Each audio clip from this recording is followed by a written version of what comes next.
हरियाणा की राजनीति में आज फिर वही पुराना दर्द खुलकर बोल पड़ा और बोलने वाला कोई छोटा नेता नहीं, केंद्रीय राज्य मंत्री राव इंद्रजीत सिंह है।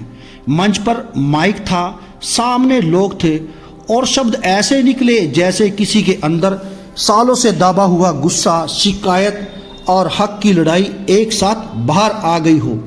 राव इंद्रजीत सिंह ने साफ कहा, हम सरकार बनवाते हैं लेकिन बदले में वाजिब इनाम नहीं मिलता। तो क्या मैं गलत कहता हूँ? ये लाइन सुनते ही हरियाणा की सियासत में जैसे बिजली दौड़ गई, क्योंकि ये सिर्फ नाराजगी नहीं, ये सीधा संदेश है हमारी ताकत को कम आंकना।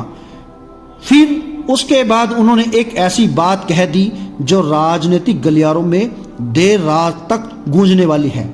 राव बोले, उन्हें लोग ताने मारते हैं कि इंद्रजीत सिंह अगर मुख्यमंत्री पद के लिए दावेदारी करते तो हमारे हिस्से भी कुछ आ जाता, कोई अध्यक्ष बनता, कोई मंत्री बन जाता। राव ने पलटकर जैसे पूरा हिसाब ही खोल दिया।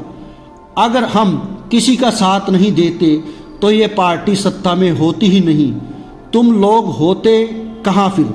ये बात केवल आत्मविश्वास नहीं दिखाती, ये बताती है कि राव इंद्रजीत सिंह खुद को सिर्फ मंत्री नहीं, किंग मेकर मानते हैं। और जब किंग मेकर को लगे कि उसे सम्मान नहीं मिला तो झटके बड़े आते हैं। अब सवाल ये है कि आज राव इंद्रजीत सिंह फिर इतने खुलकर क्यों बोले? क्योंकि हरियाणा की राजनीति में एक नाम ऐसा रहा है जिसके साथ उनका रिश्ता अक्सर 36 का आंकड़ा वाला रहा है, वो है मुख्यमंत्री। किसी एक मुख्यमंत्री से नहीं, लगभग हर दौर में। जब वे कांग्रेस में थे तब भूपेंद्र सिंह हुड्डा 2 बार मुख्यमंत्री रहे और उसी दौर में राव और हुड्डा की खटपट इतनी बढ़ गई कि कई बार बात सार्वजनिक मंचों तक जा पहुंची। राजनीतिक मतभेद सिर्फ फाइलों में नहीं रहे, लोगों ने भी देखा है, सुना है, समझा है कि मामला सिर्फ विचारों का नहीं, वर्चस्व का भी है। और फिर सत्ता बदली, पार्टी बदली, राव बीजेपी में आए, लेकिन कहानी का किरदार नहीं बदला। मुख्यमंत्री से फिर टकराव। बीजेपी में मनोहर लाल खट्टर 2 कार्यकाल मुख्यमंत्री रहे और इस दौर में भी राव की तलखी की चर्चा अंदरूनी खाते से निकलकर बाहर आती रही। यानी कुर्सी बदली, चेहरे बदले, पर तनाव का रंग वैसा ही रहा। और अब मौजूदा दौर में नायब श्रेणी मुख्यमंत्री हैं।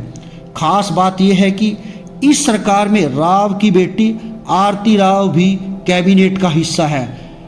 फिर भी राव का दर्द कम नहीं हुआ। यही वजह है उनके बयान को लोग सिर्फ एक भाषण नहीं मानते बल्कि पावर पॉलिटिक्स का सिग्नल मान रहे हैं। इस बार राव के शब्दों में सिर्फ कुर्सी का सवाल नहीं था, एक पहचान का सवाल भी था। उन्होंने अहिर रेजिमेंट का मुद्दा फिर उठाया। भावुक होकर बोले, हमारे पूर्वजों ने अंग्रेजों से लड़ाई लड़ी, फिर भी अहिर रेजिमेंट नहीं बनी। इस लड़ाई में राजनीति भी है, इतिहास भी है और समाज का एक बड़ा भाव भी है। हमने देश के लिए खून भी दिया, फिर भी हमें पहचान क्यों नहीं मिली?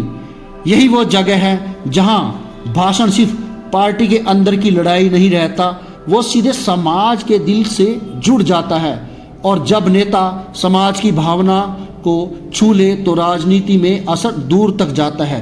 लेकिन राव इंद्रजीत सिंह की राजनीति सिर्फ मंचों के भाषण से नहीं चलती, उनकी पहचान एक और चीज से जुड़ी हुई है, डिनर डिप्लोमेसी। राजनीति में कई बार मीटिंग कमरों में नहीं, खाने की टेबल पर तय होती है। कांग्रेस में रहते हुए भी राव इस तरीके का इस्तेमाल दबाव बनाने और समर्थन मजबूत करने के लिए करते थे। ऐसी चर्चा पुरानी है और बीजेपी आने के बाद भी ये चलन रुका नहीं। अगस्त 2015 का दौर याद दिलाया जाता है जब मनोहर लाल खट्टर मुख्यमंत्री बने थे और सरकार को कुछ ही महीने हुए थे। कहा जाता है कि राव ने पहले सांसदों को, फिर अहिरवाल इलाके के विधायकों को डिनर पर बुलाया। संदेश साफ था, मेरा साथ चलोगे तो ताकत बनोगे, अब नायब सैनी सरकार में भी वही रंग फिर दिखा। चर्चा है कि कुछ महीने पहले चंडीगढ़ में आरती राव के सरकारी आवास पर भी दक्षिण हरियाणा के विधायकों को डिनर दिया गया। और राजनीति में ऐसे डिनर सिर्फ मेन्यू नहीं होते, मैसेज होते हैं। आप जरा इस पूरी कहानी की धड़कन समझिए। राव इंदरजीत सिंह ये नहीं कह रहे हैं कि वे सरकार गिरा देंगे, वे ये भी नहीं कह रहे हैं कि वे पार्टी छोड़ देंगे। वे बस एक बात बार बार याद दिला रहे हैं, मेरे हिस्सेदारी को छोटा मत समझना।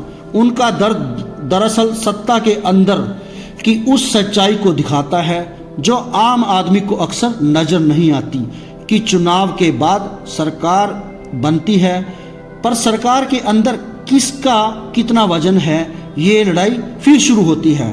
और यही लड़ाई है कभी जो बयान बनकर बाहर आती है, कभी मीटिंग बनकर अंदर चली जाती है, कभी डिनर की प्लेट पर परोसी जाती है।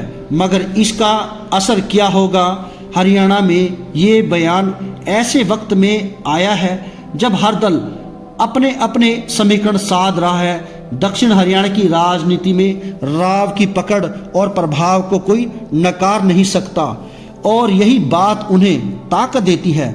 जब वे कहते हैं हम सरकार बनवाते हैं, तो वे अपने समर्थकों को भी संदेश देते हैं और पार्टी नेतृत्व को भी। और जब जनता के लिए ये पूरा घटनाक्रम एक सीख छोड़ता है कि राजनीति सिर्फ भाषणों की नहीं होती, वे हिस्सेदारी, सम्मान, पहचान और ताकत की भी होती है। किसी भी नेता का दर्द जब मंच पर छलकता है तो वो सिर्फ उसका निजी मामला नहीं रहता, वो पूरे इलाके की उम्मीद और नाराजगी का आईना भी बन जाता है। आज हरियाणा की सियासत के बीचों बीच एक सवाल खड़ा है, क्या राव इंदरजीत सिंह का ये खुला बयान सिर्फ भावुक लम्हा है या आने वाले दिनों में एक बड़ी चाल? क्योंकि जिस अंदाज में उन्होंने कहा है, अगर हम साथ न देते तो सत्ता का रास्ता ही नहीं, उसमें शिकायत भी है, चेतावनी भी है और अपनी ताकत का ऐलान भी है। और हरियाणा की राजनीति में जब राव इंदरजीत सिंह बोलते हैं तो बात सिर्फ शब्दों की नहीं रहती, हलचल की शुरुआत बन जाती है।